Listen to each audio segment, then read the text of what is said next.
Hi guys, welcome back to my YouTube channel. Don't forget to subscribe, like and share. Sebenarnya saya nak post kat YouTube saya, tapi jom kita buka dulu sebab saya excited. Ni daripada Ghost Nicotine kali ke. Kali ke berapa lah, saya pun tak tahu lah. Ada banyak kali lah. Saya je baru satu kali. Okay, jom kita buka. Okay guys, adik saya mengacau. Tapi saya nak buat apa? Mata unicorn guys. Harus pilih kasih je.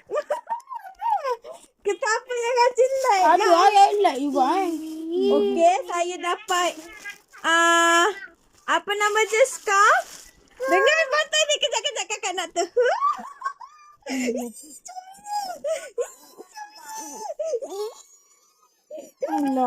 Okay, ni spek mata.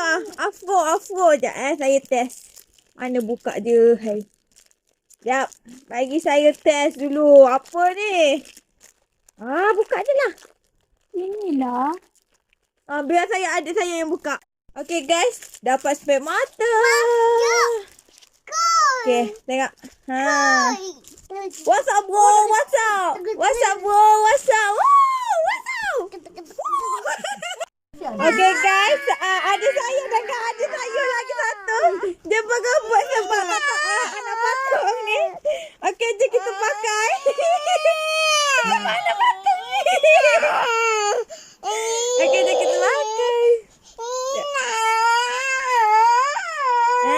Cantik tak guys? Jadi BTS.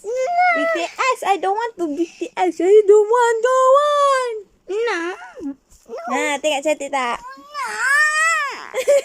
Nak, semua nak Okay, jom kita pakai.